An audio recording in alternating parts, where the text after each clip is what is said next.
Muito obrigado.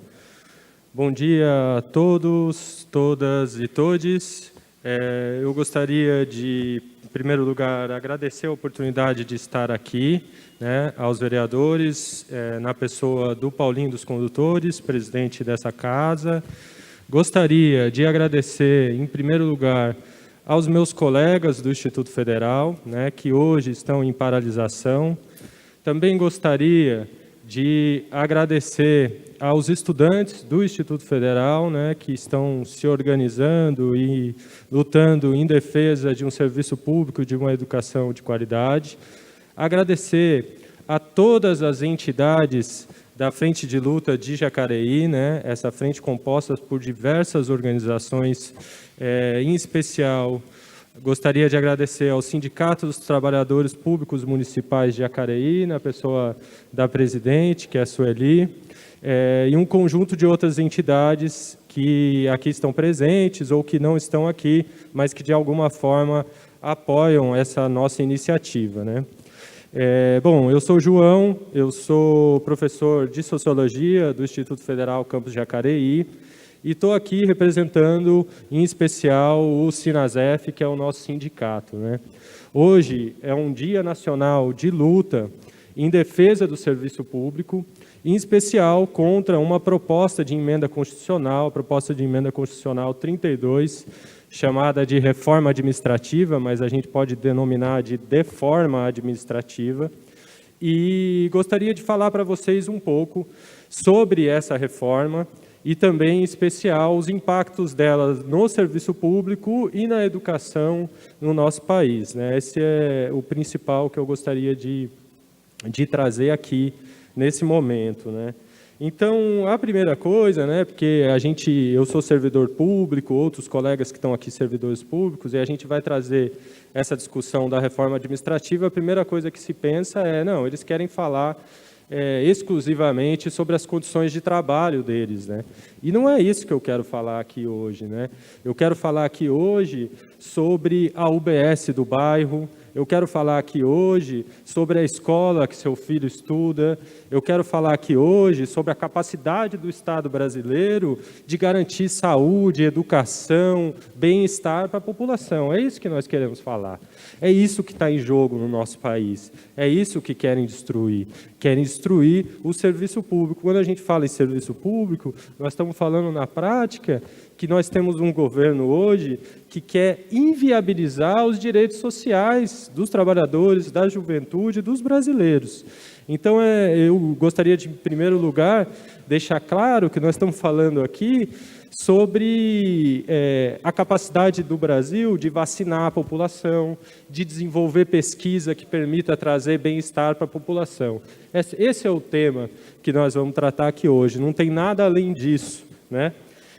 Bom, a pergunta é, por que essa reforma administrativa, o que ela propõe e o que ela ameaça esse conjunto de serviços que nós estamos trazendo aqui para vocês, né? Em primeiro lugar, a reforma administrativa, ou a deforma administrativa, ela propõe o fim da estabilidade no serviço público, né? Aí alguns já de primeira pensam assim, nossa, mas estabilidade é um privilégio dos servidores públicos, né? E aí a gente tem que lembrar algumas coisas. A primeira delas é que os trabalhadores, no geral, no Brasil, com carteira assinada, até a década de 60, tinham estabilidade no emprego. Tinham estabilidade no emprego de que forma? Através de 10 anos de serviço, só podiam ser demitidos com justa causa, porque o emprego é um direito, né? E isso foi alterado para criar o Fundo de Garantia por Tempo de Serviço, coisa que os servidores públicos não possuem. Então, em primeiro lugar, é desfazer essa ideia da estabilidade como um privilégio. Segundo lugar, por que é importante os servidores públicos terem privilégios? A resposta é simples. Eu não estaria aqui hoje se eu não tivesse estabilidade de emprego. Eu não estaria aqui hoje questionando o governo federal na sua política se eu não tivesse a possibilidade de estabilidade de emprego. O fato é que os servidores públicos não vão questionar as suas chefias, não vão questionar as ilegalidades que se realizam no serviço público se eles não tiverem estabilidade. Na prática, o que se propõe é que haja um aparelhamento do Estado com nomeações a partir de interesses políticos e não interesses da população na continuidade e na qualidade do serviço público. É isso que nós queremos discutir, é isso que nós queremos trazer. Nós queremos trazer aqui que a professora que trabalha com o seu filho não vai poder continuar trabalhando se ela questionar que há problemas na merenda escolar. Esse é o fundo da questão da estabilidade no serviço público. Não pensem que trata exclusivamente de uma questão dos servidores públicos. Trata-se de uma questão de dar continuidade, qualidade e legalidade para o serviço público no Brasil. Bom, essa é a primeira proposta, fim da estabilidade, né? Então, vimos que ela traz uma série de problemas. Além disso, para... assim, de alguma forma, dar o tom geral da proposta, amplia-se a possibilidade de prefeitos, governadores e presidentes nomearem cargos para o serviço público. Por quê? O que se está buscando é que o fim do serviço público sejam os interesses políticos do momento, e não os interesses do Estado brasileiro, e não os interesses da educação pública, do povo brasileiro. Nós, servidores públicos, não somos submetidos a um governante de plantão. Os meus chefes são o meu chefe é o povo brasileiro. O nosso chefe é o povo brasileiro. A ele nós queremos nos submeter e não aos governantes de plantão. Então, também uma outra característica muito negativa e muito impactante dessa reforma administrativa é o fato de que ela amplia a possibilidade de nomeações para prefeitos, governadores e presidente. Bom, para fechar a cereja do bolo, como é claro, né, esse objetivo de destruir o serviço público no Brasil, o que inviabiliza os direitos sociais no nosso país, amplia-se a possibilidade de terceirização e privatização do serviço público, né? Então, você que quer ter um serviço permanente ali na UBS do seu bairro, vai passar a ter uma empresa que vai gerir essa UBS. Alguém pode pensar que é até bom isso, mas a gente sabe que onde tem empresas, tem a necessidade de buscar lucro. Dessa forma, ou o usuário do serviço público vai ter que, de alguma forma, pagar, ou os cofres públicos vão ser obrigados a despender uma maior quantidade de dinheiro para garantir esses serviços. O que se busca, então, de forma resumida, é a destruição do serviço público no Brasil. É gravíssimo a situação. Bom, o que dizem os defensores dessa proposta, né? O que eles falam? 2 pontos eles trazem como principais. O primeiro deles é que há muitos servidores no Brasil. Esse é o primeiro argumento. Opa, pera lá, é só você ir na sua escola, na escola do seu filho, vá na escola do seu filho, vê se há muitos servidores. Vá na UBS do seu bairro, vê se há muitos servidores no país. A verdade é que é uma mentira. O Brasil tem cerca de 12% dos seus trabalhadores como servidores, o que está abaixo de muitos ou de quase todos os países desenvolvidos.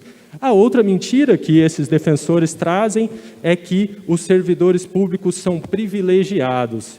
Opa, espera lá, tem 2 problemas nesse argumento de privilegiados. O primeiro deles é que é mentiroso.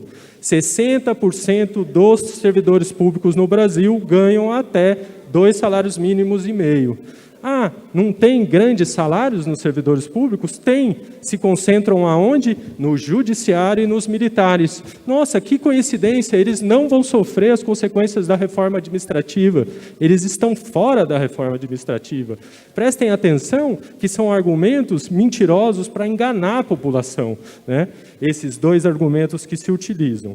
Bom, para avançar um pouquinho mais aqui, na proposta. Com relação à educação, que no fim das contas é onde eu trabalho e onde os meus colegas trabalham, os estudantes que estão aqui também. O Instituto Federal, as universidades federais, a educação pública no Brasil está sendo assassinada por asfixia. Essa é a realidade. Por quê? Porque o nosso orçamento desse ano é igual ao orçamento de 2013. 2013 não existia nem o campus do Instituto Federal em Jacareí.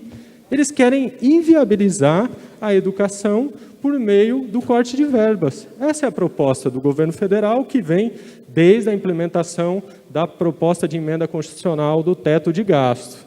Junto com isso, eu gostaria também, de alguma forma, trazer aqui uma outra questão, que envolve também a situação política do nosso país, e que é uma situação específica de Jacareí, mas que não deixa de dizer um pouco sobre esse quadro que nós estamos passando no país. Eu gostaria de saudar que o prefeito Isaías fez uma proposta de uma praça localizada no bairro do Jardim do Marquês, de nome Marielle Franco. Marielle Franco é uma defensora dos direitos humanos, negra, lésbica, favelada e socialista, que foi assassinada. E a gente gostaria de saudar a proposta do prefeito Isaías Santana, né? Essa proposta, ela vem junto com uma proposta de um conselho de igualdade racial, vem junto com uma proposta de secretaria, né? O bairro Jardim do Marquês, felizmente o Juliano, inclusive, está aqui, que é uma das figuras de luta desse bairro, é um bairro que tem enfrentado há anos a luta para se regularizar, para se estabelecer, para ter asfalto e tudo mais. Então, acho que é uma vitória dessa luta popular. E eu gostaria de ressaltar 2 pontos dessa questão da Marielle Franco, e tem a ver com uma situação política mais geral que nós estamos vivendo. O primeiro ponto é que, infelizmente, essa política do prefeito Isaías não vem combinada de uma política mais coerente com as defesas daquilo que a Marielle tinha. Por quê? Porque não há uma política para reduzir a desigualdade social na cidade, que tem, nas palavras do próprio prefeito, 50 mil pessoas que vivem com meio salário mínimo. Não tem condição não ter uma política para reduzir a desigualdade. Não há uma política, de fato, para a população negra e periférica da cidade. Não há uma política para terminar com os feminicídios que marcam as páginas policiais de Jacareí. É isso. Volta e meia, mulheres assassinadas supostamente por crimes passionais. É uma vergonha não haver uma política com relação a isso, e seria mais coerente diante da homenagem à Marielle. Por fim, dentro desse quadro, é indignante a revolta de determinados setores da sociedade com essa homenagem. Ninguém reclama que existe um bairro como o próprio Jardim do Marquês com nome de nobres. Ninguém reclama que há uma avenida chamada Avenida Castelo Branco, que é uma avenida de homenagem ao ditador no Brasil, né? Na nossa cidade não há reclamações. Então, se indignam em torno do nome da Marielle porque tem um projeto de sociedade racista, desigual, para resumir, fascista, né? Então, eu gostaria de enfatizar essa indignação diante disso. Essa indignação, ela não é desconectada do conjunto de coisas que eu trouxe aqui. Por quê? Porque esse projeto de destruição da educação pública e do serviço público vem acompanhada, como vocês sabem bem, de uma ameaça à democracia no Brasil. É isso, nós vivemos num governo hoje que tem um projeto ditatorial de país. E eu só posso falar isso aqui porque existe estabilidade no serviço público. Mas a realidade nós temos hoje o governo Bolsonaro com uma proposta e com diversas ameaças à democracia no nosso país. Então, de forma resumida, para terminar, eu acho que não tem como eu gostaria que os vereadores se posicionassem sobre a PEC 32 e repudiassem esse ataque, e que nós aqui, servidores do Instituto Federal e servidores de entidades e tudo mais, gostaríamos de realçar que a nossa luta é pela defesa dos direitos sociais e do serviço público, mas em defesa de um país com democracia. Então, é fora Bolsonaro, e nós vamos derrotar a política desse governo e vamos defender os serviços públicos e a democracia no Brasil.